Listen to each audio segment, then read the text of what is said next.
인천의 한 아파트. 네 식구가 알콩달콩 살고 있는 보금자리입니다. 하지만 이 가정에도 고민이 있다고 하는데요. 그 고민은 바로 보험. 보험 때문에 머리가 아픈 집의 안주인은 올해 37살의 주부 오성희 씨입니다.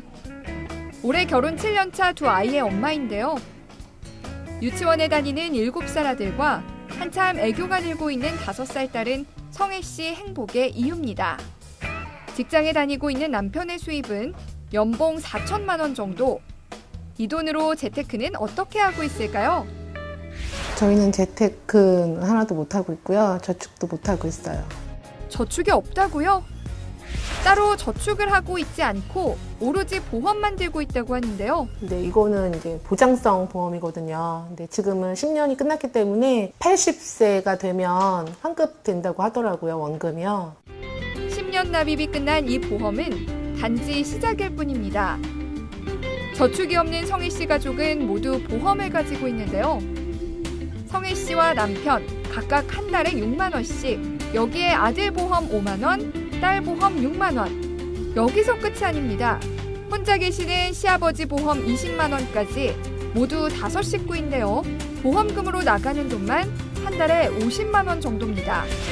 사고와 입원 때문에 병원 신세를 진 이후로 보험을 들어야겠다는 생각이 강해진 성희 씨.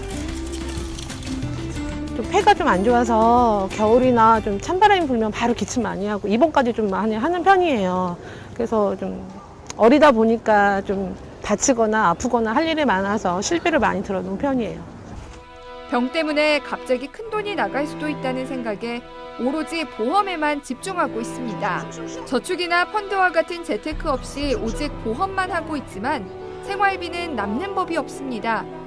이유는 바로 집 때문인데요. 5년째 살고 있는 집은 전세 1억 5천만 원입니다. 이 중 1억 원을 대출받았는데요. 전세자금 대출을 받아서 결혼하고 나서 받은 거고요. 그다음에 또 이사를 오면서 대출을 더 받았어요. 한 달에 50에서 60만 원 정도요. 보험금에 대출금까지 갚아가다 보면 생활비도 빠듯한 게 사실입니다. 카드로 좀 많이 쓰는 편이고요. 남편 월급에서 반 이상이 보험, 또 대출, 이자 하다 보니까는 매달 모자라더라고요. 남는 게 하나도 없어요. 저축해야 된다고 하시진 않으세요? 그냥 아둥바둥 사는 게 좀 습관화되어 있지 않아서 그런 것 같아요. 특히 아이들을 위한 동화책이나 옷만큼은 남부럽지 않게 해주는 편인데요. 아이를 위해 쓰는 돈은 아끼지 않습니다. 그럼에도 특별한 재테크를 하고 있지 않으니 노후에 대한 걱정은 항상 가지고 있습니다. 매월 빠듯한 생활비와 아끼는 습관이 들지 않아 절약하는 방법을 잘 알지 못하는 성희 씨. 사고나 병으로 인해 목돈이 나가는 것을 염려하는 성희 씨. 그래서 적금이나 저축 대신 보험만 가입돼 있는데요. 하지만 보험에 관한 걱정도 많다고 하네요. 제가 든 보험이 보장성도 있고 근데 거의 다가 실비예요. 근데 이 보장성 보험이 제대로 들었는지가 조금 궁금하고요. 그다음에 제가 노후에 보장을 좀 받으려면 어떻게 좀 더 넣을 건 넣어야 되는 건지 또 필요 없는 거 빼야 되는지 그거를 잘 몰라서 어떻게 해야 되는지 고민이에요. 네. 일단 박수 드릴게요. 잘 오셨어요. 정말 잘 오셨습니다. 왜냐면 저희 정말 보험에 대해서 굉장히 강합니다. 네. 저희 이 방송이요. 보험, 펀드, 적금, 예금, 세무 완전 강합니다. 네. 좀 안 강한 부분이 웃음, 연기. 웃음도 괜찮죠, 이분들. 자, 시아버지를 좀 끔찍하게 이렇게 생각해 주시는 것 같아요. 왜냐면 시아버님 그 보험이 20만 원. 그렇게 가입을 하셨어요. 예. 그리고 정말 신기한 거는 6개 보험 중에서 다들 보장성이고 또 저축성 보험 하나도 없다는 거예요. 네. 일단 이 집의 어떤 상황을 좀 정리를 해보면 네네. 월 수입은 360만 원을 벌고 있는데 보험 6개 50만 원을 쓰고 있는 거예요. 50만 원. 네. 네. 게다가 주택담보대출을 받았기 때문에 이자만 한 달에 50만 원. 굉장히 빠듯한 그런 상황이라고 할 수 있는 거죠. 자, 전문 전문가분들의 답변이 네. 궁금해집니다. 이분들이 지금 이제 보장성 보험을 잘 들고 계신다면 O, 네. 아니다. 이건 뭔가가 필요하다. 네. X 들어주세요. 하나, 둘, 셋. X 세모. 야, 아, 정말 왠지 이제 저는 이제 보험이 네. 많아서 이번엔 셋 다 X 나올 것이다. 저도 그렇게 마음속으로 생각했어요. 생각하고 있었는데 이 와중에 우리 박상원 전문가님은 과감하게 X 하셨고요. 김경록 소장님이나 고경희 세무사님은 세모. 항상 이렇게 사람이 여유가 있나 봐요. 에이, 그래도 X 줄 거면 약간 이렇게 주지 이런 느낌이에요. 김경록 소장님, 네. 자, 왜 세모를 주셨나요? 보험이라는 거는 각자의 어떤 철학이 또 조금 있을 수 있습니다. 네. 그래서 그런 부분 때문에 이게 그래도 나름대로 이렇게 다 분류를 해가지고 드셨는데요. 네. 그런 면에서는 이걸 꼭 이제 나쁘다고만 해야 되나 하는 부분입니다. 좀 과하기는 한 것 같고요. 네. 그런 부분이 있는데 왜 과하냐 하면은 이제 애들이 둘이 곧 클 거지 않습니까? 네네. 그러니까 애들을 위해서 향후에 어떤 목적성 자금이라든지 이런 부분이 오히려 필요할 수가 있거든요. 맞아요. 이제 애들에 대한 이제 다칠까봐 이런 쪽 보험은 들어있지만은 이런 부분은 아직 준비가 덜 돼 있고 저는 이런 부분에서 조금 생각을 한번 곰곰이 해보셨으면 어떨까 하는 그런 생각에서 그럼 신고를 나름의 했습니다. 철학이 있기 때문에 세모를 주신 건가요? 아니 그렇죠. 이제 아니요.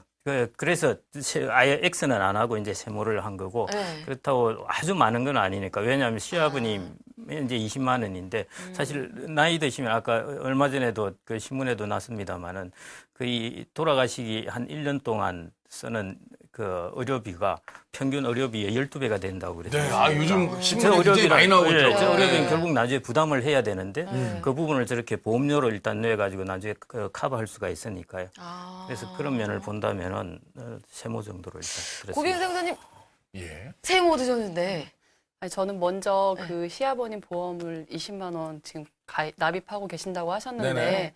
저는 부모님께 용돈 드리는 것보다 이렇게 부모님 보험을 가입하시는 게 나중에 본인을 위해서도 좋은 거거든요. 부모님 입장에서는 부모님한테 용돈 드리는 게 더 낫지 않을까요? 저 당장은 그렇게 부모님 느끼실 수 입장. 있게 그러긴 하죠. 저 본인 입장에서 이 얘기를 가정 했죠. 입장에서 예, 가정의 입장에서는 아, 이해합니다. 네. 그렇게 되게 그게 좀 현명하신 판단이라고 현명하다. 생각하는데 지금 다른 저축은 전혀 못 하시는데 아버님 보험료가 20만 원 나간다고 하니까 그 부분이 만약에 나중에 다른 자금이 필요했을 때 혹시 이걸 해약할 수 있는 경우도 생길 수가 있기 때문에 그렇죠. 저는 이 부분에서 중간을 선택했습니다. 네. 네. 자, 다른 두 분과 의견을 달리하시는 우리 박상원 전문가님. 자, 네. 굉장히 기대됩니다. 오늘 벌써 지금 손가락을 풀고 계신데요. 오늘 또 손으로 뭔가 네. 박상원의 왼손 법칙 나올 것 같습니다. 네. 자, 한번 얘기해 볼까요? 과감하게 좀 X를 딘 이유는 뭐냐면 좀 뺄 거 빼자라는 말씀입니다. 네네. 맞아. 아까 보면 이제 10년 납됐던 모 회사의 종신보험이 있거든요. 네. 아마 주계약 보장, 즉 사망 보장이 꽤 많지는 않은 거로 생각이 되고 특히 남편이 이제 어떤 경제적인 가장의 역할을 해야 되는 상황에서 분명히 가장으로서의 보장자산 부분들이 좀 취약하다라고 저는 판단을 했습니다. 네. 대신 보면은 이제 모 회사의 손해보험에 회사에 가입했던 그 내용들과 상품명을 보니까요. 일단 네. 기본적으로 깔리는 게 있습니다. 이런 부분들 좀 깔려서 보험료가 비싸게 나가고 있는 부분들을 좀 빼줄 필요가 있겠다라고 생각을 해서 네. 전체적으로 금액은 뭐 나쁘진 않고 괜찮지만 내용적인 부분에서는 과감하게 뺄 부분들을 좀 검토해 봤으면 좋겠다라고 생각하고요. 그런 부분 오늘 좀 의견을 드리겠습니다. 자, 그러면은 보험의 뭐 전체적인 금액에 관한 문제라기보다는 네. 그 약간의 리모델링이 필요하다라는 네. 의미로 X를 드셨다고 그 얘기하는데요. 숫자가 사실 너무 많은 것 같아요. 6개면은요. 분명히 제 생각에는 겹치는 게 있을 거예요. 네. 그런 것 좋아요. 좀 정리를 좀 할 필요가 있을 것 같아요. 컨설팅 한번 들어보겠습니다. 네. 자, 김경록 소장님. 예. 아까 이제 노후 관련해서도 여쭤보셨는데요. 노후 관련한 거는 기본적으로 딱 그거입니다. 3대 연금. 네. 소리 나왔어요. 예, 퇴직연금, 개인연금. 네. 이것 위에 보장성 보험을 잘 해놓는 부분입니다. 그래서 아마 저렇게 직장을 다니시니까 국민연금과 퇴직연금은 잘 돼 있을 테니까요. 네. 그다음에 이제 아까 저축성 보험을 드셨다고 그랬는데 네. 아마 그게 뭐 그 개인연금 형태일 수도 있을 것 같습니다. 그래서 이런 부분은 이제 잘 갖춰져 있는 거고 이게 금액이 어느 정도 들었는지 한번 확인을 해보시고요. 하여튼 숨은 자산입니다. 노후 준비를 전혀 안 하신 게 아니라 예. 지금 국민연금, 퇴직연금 또 아까 저축성보험을 하고 계십니다. 네. 하고 계시고 보장성을 저렇게 하고 계시고 다만 아까 자녀가 다 어리고 이제부터 이제 막 크가 네. 있으니까 그래서 그런 부분에 대한 대비를 좀 해놓으시는 게 필요하지 않나 싶습니다. 아이들이 이제 자라나면서 쓸 그렇습니다. 돈을. 앞으로 이제 학원비도 많이 나올 거고 교육비도 들어가게 되고 그렇게 되니까요. 그럼 어린이한테 들고 있던 그 보험을 약간 저축성으로 바꾸는 건 어떨까요? 아까 저희 박상훈 전문가님 말씀하셨듯이 네. 조금 리모델링을 통해 가지고 그런 부분에 여력을 좀 만들 수도 있을 것 같고요. 예. 자, 고경희 세무사님 네. 어떤 얘기를 좀 해주시고 싶으세요? 일단 저는 이 보장성 보험 가입해서 세제 혜택 받을 수 있는 보장성 보험에 대한 세액공제 혜택이 있는데요. 네. 이거는 근로소득자에 한해서만 할 수 있는데 지금 남편분이 근로소득자이기 때문에 예. 지금 기본공제 대상자에 대한 보험료 납입액에 대해서는 1인당 100만 원 한도까지 13.2% 세액공제가 가능하거든요. 네. 예. 그럼 지금 아버님 연령이 60세가 넘으셨고 그다음에 소득금액이 100만 원 이하이시면 그리고 이 가정이 아버님을 진짜 부양한다고 한다면 그 납입액 100만 원까지는 13.2%인 13만 2천 원 정도 세액공제 혜택을 받으실 수가 있다라는 거를 좀 알려드리고 예. 싶습니다. 아, 그래도 새롭네요. 네. 지금 고경희 세무사님이 얘기해 주셔서 13만 원을 아낀 거 아니겠어요? 잘하셨어요. 그 박상경 의원님, 사실은 보험 가입할 때 사람들이 꼭 필요한 게 뭔지 잘 모르는 경우가 있어요. 그걸 좀 전체적으로 정리를 네. 하고 한번 가볼까요? 꼭 네. 필요한 보험? 예. 이 방송 자주 보셨던 분들은 제가 이 손가락으로 그쵸. 말씀드렸던 거 잘 기억하실 겁니다. 다시 한번 복습할게요. 우리 박준영 씨 한번 손 들어주세요. 예. 네. 네. 가장 중요한 게 뭐라 그랬죠?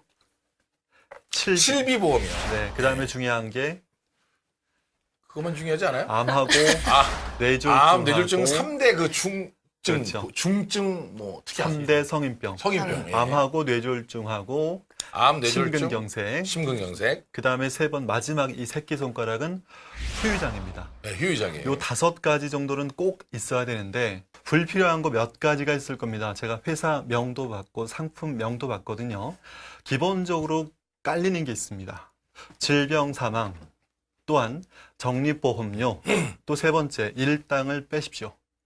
요거 좀 군더더기입니다. 굳이 필요 없는 것들은 빼시되 질병 사망을 못 뺀다라고 하시면은 차라리 상해 사망으로 돌리십시오.